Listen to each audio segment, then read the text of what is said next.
Shalom, jemaat GBS Yerusalem Baru yang disayang oleh Tuhan dan yang saya kasihi. Bagaimana kabar Bapak Ibu semua? Saya berdoa dan berharap Bapak Ibu semua berada dalam keadaan sehat walafiat, sejahtera, bahagia di dalam rumah tangga kita. Bapak Ibu, kita sampai di seri pesan pengembalaan yang ke-38. Dan judul dari seri ke-38 ini adalah Ratapan karena melawan Tuhan. Ratapan karena melawan Tuhan. Siapa sih manusia yang tidak pernah menangis atau meratap di dunia ini? Mulai bayi kita menangis. Bahkan kalau tidak menangis, dokter atau bidan yang menolong kelahiran kita akan memukul kita. Bila perlu sekeras-kerasnya supaya menangis. Dan ketika kita pulang ke surga, keluarga yang terdekat meratapi kepergian kita. Menangis dan meratap adalah sesuatu yang manusiawi. Ketika kita bersedih, ketika kita bersusah hati, tidak kita sadari air mata turun ke pipi kita. Tetapi ada hal yang sangat penting. Ketika kita meratap sendirian, itu subjektif. Itu sifatnya pribadi yang kita alami. Dan kita merasa itulah yang bisa kita luapkan dari kesedihan di hati kita. Tetapi kalau orang lain meratapi kita, itu naif, saudara. Kalau ada orang yang menangis karena kesalahan kita, apalagi karena melawan Tuhan, itu naif, itu bodoh, saudara. Ada satu kitab di dalam Perjanjian Lama, yaitu kitab Ratapan. Isinya penuh dengan tangisan. Tangisan Nabi Yeremia kepada bangsanya. Disusun dengan sebuah sajak yang sangat bagus, saudara. Karena pasal 1, pasal 2, pasal 4, dan pasal 5 itu terdiri dari 22 abjad atau huruf Ibrani. Ayat 1, abjad pertama, ayat 2 dimulai dari abjad yang kedua dan seterusnya sampai abjad yang terakhir dari aksara Ibrani. Pasal 3 yang di tengah-tengah itu 3 huruf masing-masing abjad menyusun ratapan sehingga ada 66 ayat di pasal yang ketiga. Kita tidak membahas susunan daripada syair atau dimulainya ayat-ayat itu dengan abjad-abjad Ibrani. Kita tidak menghitung berapa jumlah ayat yang masing-masing 22, tetapi khusus di bagian tengah pasal 3 itu 66 ayat, saudara. Tetapi yang kita lihat adalah bagaimana ratapan seorang nabi untuk bangsanya. Itulah yang tadi saya katakan naif. Kalau ada orang yang meratapi bangsa yang melawan Tuhan, itu naif, bodoh, saudara. Ratapan pasal 1, ayat yang ke-16 berbunyi demikian. Nanti kita akan melihat beberapa ayat di ratapan pasal 1. Karena inilah aku menangis, kata Yeremia. Mataku mencucurkan air. Karena jauh daripadaku penghibur yang dapat menyegarkan jiwaku. Bingunglah anak-anakku karena terlampau kuat si seteru. Indah sekali, saudara, hikmat Tuhan yang ditaruh di hati Yeremia. Sambil dia menyampaikan firman Tuhan, dia melakukan ratapan yang demikian sedih dan matanya mencucurkan air. Kenapa, saudara? Karena terlampau kuat si seteru. Ada sesuatu yang tidak bisa membuat bangsanya memenangkan peperangan ketika diserbu oleh Nebukadnezar, lalu berikutnya oleh gerombolan-gerombolan baik Kasdim, gerombolan Aram, Moab, dan Amon. Mereka tidak berdaya karena kekuatan daripada seteru. Ini pendahuluan dari seri pesan pengembalaan ke-38 ini. Yaitu saya berikan sebuah catatan penting. Kalau kita meratap sendiri, itu subjektif, pengalaman pribadi. Tetapi kalau ada hamba Tuhan yang meratapi kita karena melawan Tuhan, maka itu bodoh. Poin yang pertama, sebelum kita melihat ayat-ayat yang lain, mari kita lihat beberapa ayat di pasal 1, yaitu ayat 4 sampai 6, 16 sampai 18, lalu terakhir ayat 20, ayat 4 sampai 6. Jalan-jalan ke Sion diliputi duka cita, karena pengunjung-pengunjung perayaan tiada. Sion, secara khusus kota Yerusalem di mana Bait Allah berada, pengunjung-pengunjung perayaan atau ziarah itu banyak sekali karena mereka melakukan ibadah. Tapi saat itu yang diratapi oleh Yeremia, pengunjung-pengunjung perayaan sudah tidak ada. Sunyi senyaplah segala pintu gerbangnya, pintu gerbang dari Bait Allah. Berkeluh kesahlah imam-imamnya, bersedih pedih darah-darahnya, dan dia sendiri pilu hatinya. Lawan-lawan menguasainya, seteru-seterunya berbahagia. Sungguh Tuhan membuatnya merana karena banyak pelanggarannya. Kanak-kanaknya berjalan di depan lawan sebagai tawanan. Ayat 6. Lenyaplah dari putri Sion segala kemuliaannya. Pemimpin-pemimpinnya bagaikan rusa yang tidak menemukan padang rumput. Mereka berjalan tanpa daya di depan yang mengejarnya. Turun ke ayat 16, saudara. Berkata begini, karena inilah aku menangis. Mataku mencucurkan air karena jauh daripadaku penghibur yang dapat menyegarkan jiwaku. Bingunglah anak-anakku karena terlampau kuat si seteru. Tadi kita sudah baca. Ayat 17. Sion mengulurkan tangannya, tetapi tak ada orang yang menghiburnya. Terhadap Yakub dikerahkan Tuhan tetangga-tetangganya sebagai lawan. Yerusalem telah menjadi najis di tengah-tengah mereka. Karena orang-orang kafir masuk menyerbu ke Bait Allah. Bait Allah menjadi najis.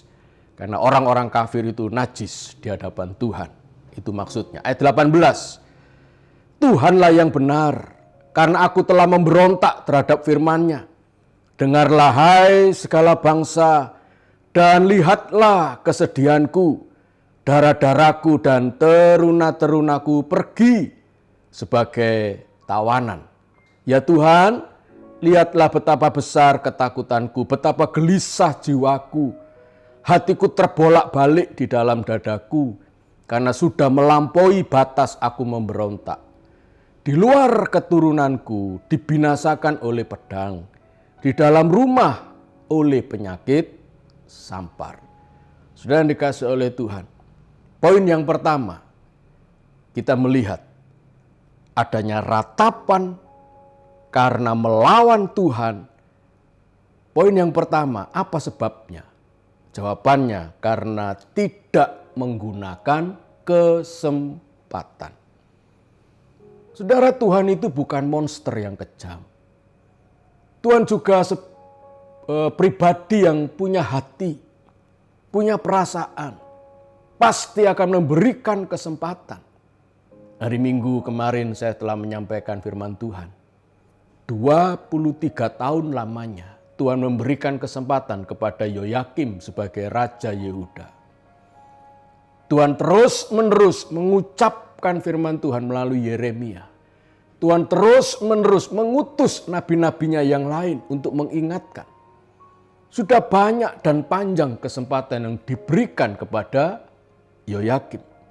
Tetapi mereka tidak menggunakan kesempatan. Ayat 18 saya ulangi membaca, Tuhanlah yang benar karena aku telah memberontak terhadap firman-Nya. Dengarlah segala bangsa dan lihatlah kesedihanku, darah-darahku dan teruna-terunaku pergi sebagai tawanan. Frasa kalimat bahwa darah-darahku, para wanita dan teruna-terunaku, remaja-remaja pria, mereka yang masih muda itu pergi, dibawa sebagai tawanan ke Babel, saudara. Itu tandanya kesempatan sudah tertutup. Sangat disayangkan, mereka tidak menggunakan kesempatan yang diberikan oleh Tuhan dengan baik. Sehingga pada akhirnya timbullah ratapan karena melawan Tuhan. Saudara, ketika Daud diingatkan oleh Nabi Nathan tentang dosa perzinahannya dengan Batseba, apa yang dikerjakan Daud? Dia menggunakan kesempatan itu dengan baik, saudara. Dia buang mahkotanya. Dia robek bajunya. Baju kebesaran sebagai seorang raja. Dia ganti dengan baju berkabung. Mahkota dia ganti dengan debu. Dan dia duduk di hadapan Tuhan minta ampun. Dia gunakan kesempatan. Tetapi tidak demikian dengan keturunannya yang namanya Raja Yoyakim. Saya sudah uraikan panjang lebar. Tidak menggunakan kesempatan. Nabi yang mengingatkan yaitu Nabi Uria dibunuh. Bahkan Yeremia pun nyaris juga mau dibunuh. Tidak hanya itu, gulungan kitab di mana firman Tuhan ditulis oleh Baruch yang didikte oleh Yeremia itu, saudara, dirampas lalu dibakar. Sudah tidak ada lagi kesempatan. Mari, saudara, di tengah-tengah pandemi di mana kita banyak waktu untuk merenungkan firman Tuhan. Kalau ada dosa yang tersimpan dalam hati kita, segeralah bertobat, saudara. Mumpung masih ada kesempatan. Kalau kesempatan itu sudah tertutup, saudara, habislah kita. Yang ada hanyalah ratapan karena melawan Tuhan. 10 darah yang menunggu mempelai pria itu datang. Ada 5 darah yang menggunakan kesempatan dengan baik. Dia selalu menjaga api dan minyak di pelitanya tetap menyala.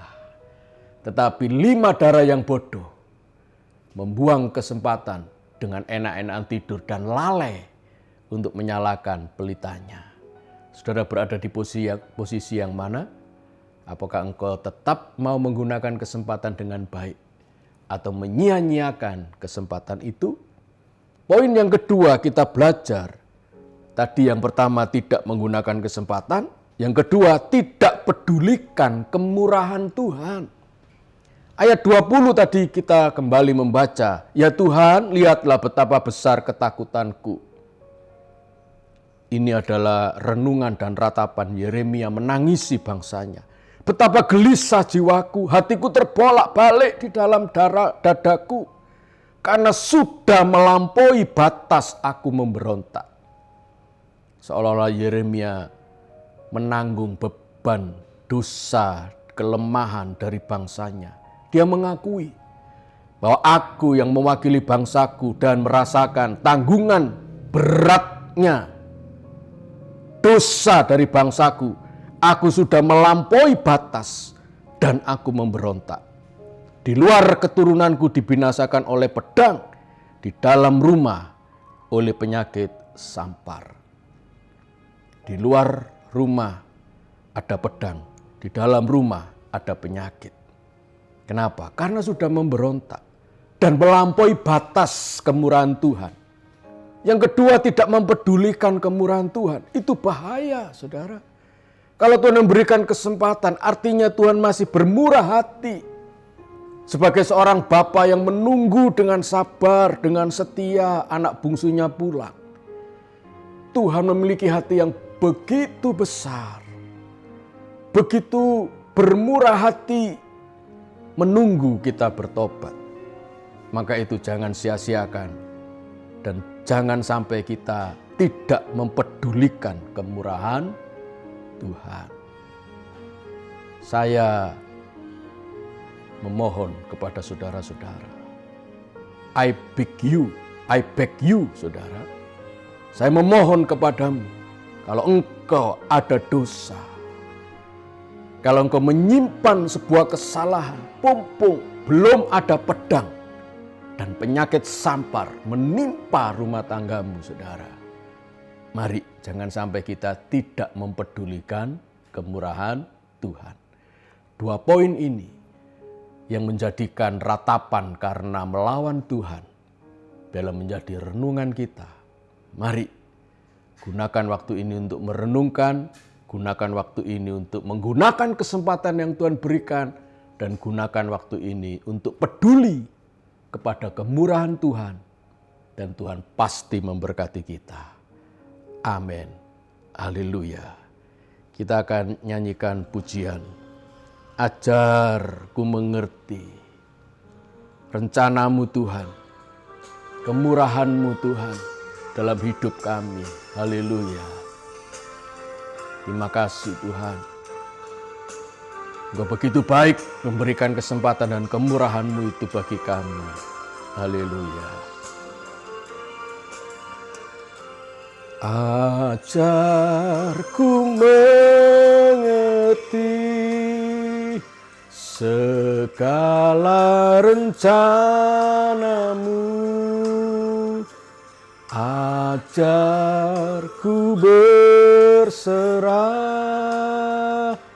hanya padamu. Pimpinlah jalanku dalam terang firman-Mu.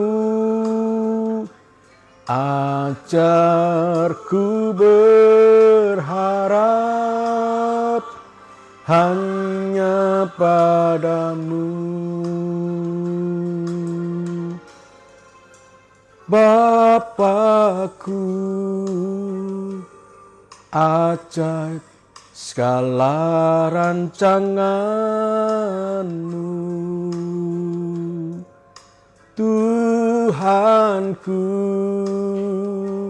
heran perbuatan-Mu. Engkau sanggup mengadakan segala yang ku perlukan menurut kehendak-Mu. Terjadilah Tuhan, sebagaimana pujian ini mengajar kepada kami, supaya kami mengerti rencana-Mu, perbuatan-perbuatan-Mu yang baik, yang menunggu kami di depan jalan kami. Biarlah itu kami syukuri. Bila kami jatuh dalam kesalahan dan dosa, ajar kami untuk menggunakan kesempatan dan peduli kepada kemurahan-Mu Tuhan, untuk mohon ampun dan kembali kami bertobat menjalani jalur rencana kehendak-Mu dalam hidup kami. Terima kasih Tuhan, berkat dari Allah Bapa, Allah Putra yaitu Tuhan Yesus, dan Roh Kudus menolong membela kami, memberkati kami mulai sekarang sampai selama-lamanya. Dalam nama Tuhan Yesus, mari yang percaya kita katakan amin. Amin, haleluya. Sampai bertemu kembali saudara di pesan pengembalaan yang akan datang. Tuhan memberkati.